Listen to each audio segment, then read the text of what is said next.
Hi, hi! Good evening everyone. Ayan ang ating dinner.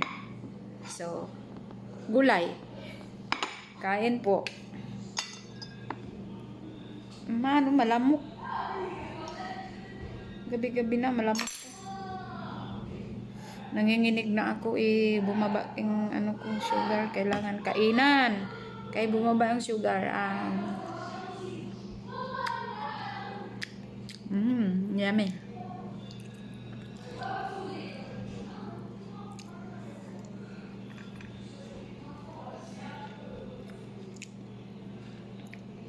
Ano na ba nangyayari sa mga tao sa mundo? May nabalitaan naman ako na yung bata. At saka nakita ko rin sa TikTok, yung bata linagay sa washing machine. Ano yun? Na-depression yung tao. Kasi kung kahit man na-depression, hindi man solusyon na iano mo yung bata.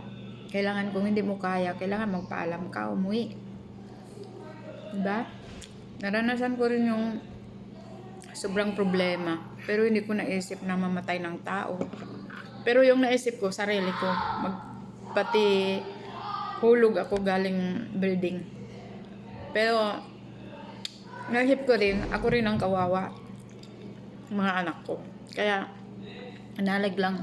Pray lang malakas. Kailangan mo mag-pray.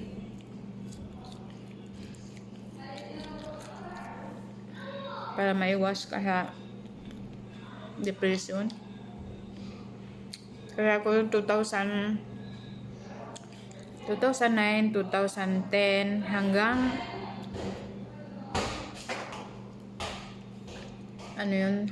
hanggang 2011 masih ako namumblema. Kaya siguro nakuha ko yung diabetic sa stress ko kasi wala naman kaming inheritance.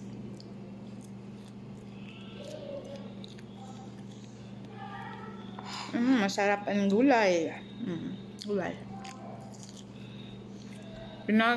Linaga lang yung steam ba. Nanginginig tuloy ako kasi yung sugar ko nag-low na naman. Kaya ito nanginginig yung kamay ko.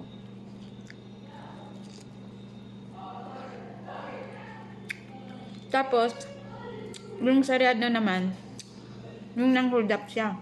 Hindi nga ba naiisip na hindi siya papatayin din siya? At saka ba't mang-hold up siya? Wala ba siyang trabaho? Ay nako, ewan ko na lang. Bakit nanginginig talaga ako?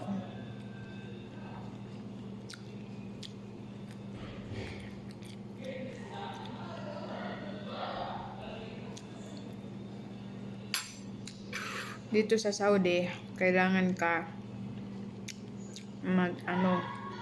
malakas ang prayer mo. Manalig ka sa Panginoon.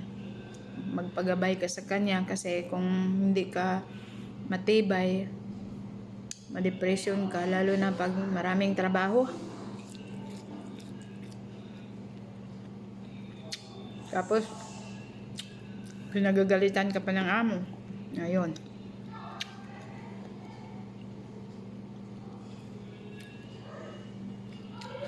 Ay, naku, ano ba yan?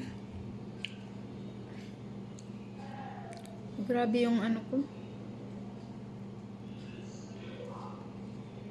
Panginig ko.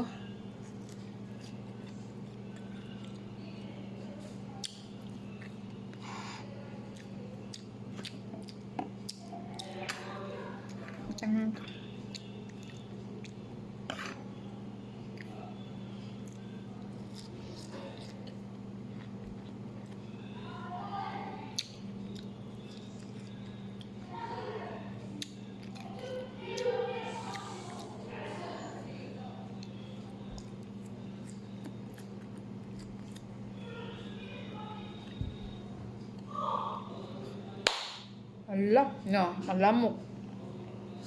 Patay ko tuloy.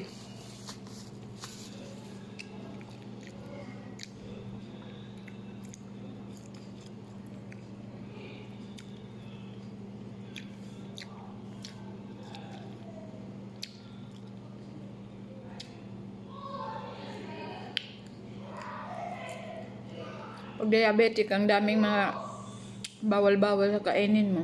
Ay, hindi naman bawal, pero hindi pwede yung marami.